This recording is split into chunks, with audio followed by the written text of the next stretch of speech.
Yo les amis, j'espère que vous allez tous très bien, et je suis super content de vous retrouver pour une nouvelle analyse. Aujourd'hui on s'intéresse à l'une des plus riches histoires de Noël, celle du football.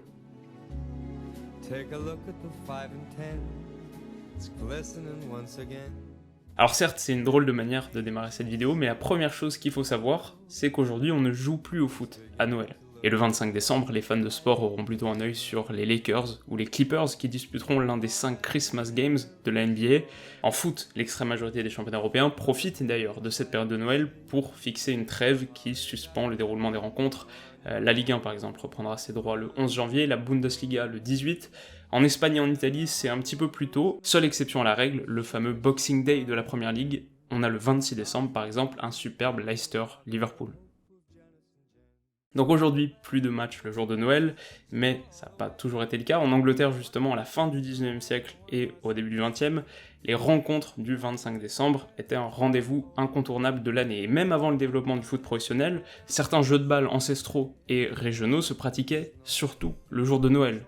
Comment est-ce qu'on l'explique ? Le premier facteur, c'est que pour la working class, qui est historiquement très liée au développement du foot, pour les gens qui travaillent, il y avait tout simplement, et à l'époque, pas beaucoup de jours fériés. Donc 24 heures de temps libre, peu importe la date, c'était l'opportunité de faire quelque chose qu'on fait pas généralement. Et puis la deuxième chose fondamentale, c'est que les foyers étaient pas particulièrement confortables, n'étaient pas particulièrement agréables, on restait pas vraiment posé à la maison, et a fortiori sur un de ces rares jours libres. Par conséquent, les activités publiques de tout type, mais notamment footballistiques, étaient très populaires le 25 décembre. Et puis évidemment, ça a changé à mesure que la qualité de vie en Angleterre a augmenté.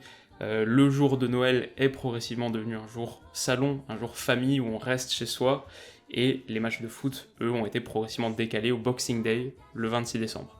Donc voilà, j'ai intitulé cette partie miroir social parce que finalement, via l'histoire du foot à Noël, on en apprend sur l'histoire de Noël tout court, de cette fête publique à la fête qu'on connaît aujourd'hui, très familiale, de jours actifs et libres, à jours passifs et aussi commercial, car si le football ne se joue plus tout à fait le 25 décembre, il continue d'occuper nos pensées.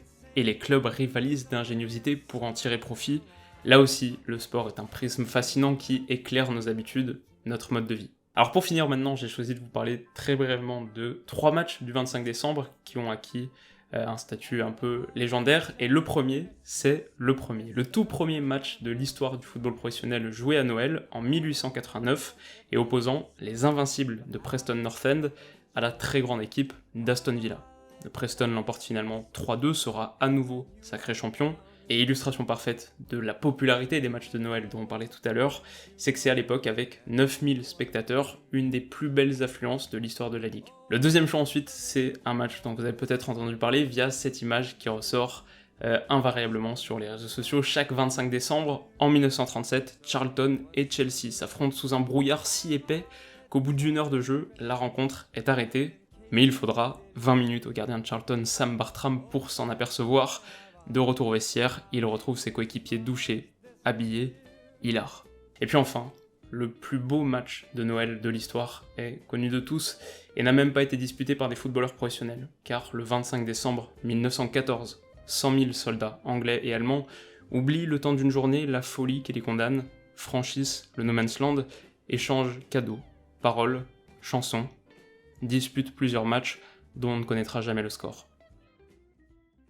Et donc voilà les amis, c'est la fin de cette très courte analyse, j'espère bien sûr qu'elle vous aura plu, et puis surtout j'espère que vous passerez de superbes fêtes. Personnellement, comme je le dis souvent, mais c'est la vérité, j'ai vécu sans aucun doute possible la plus belle année de ma vie en 2019, ça a été extraordinaire, fou, au-delà de toutes mes attentes, et c'est en très grande partie grâce à vous, grâce à votre soutien, qui m'encourage énormément, qui me motive énormément, qui me donne littéralement de la force. Je sais que c'est une expression qui est peut-être un peu usurpé, mais c'est la réalité de voir votre soutien, ça me donne vraiment l'énergie pour continuer à faire les vidéos que j'adore faire.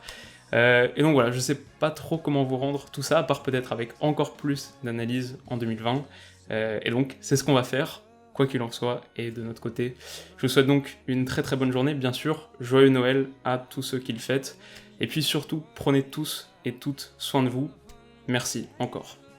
Bisous.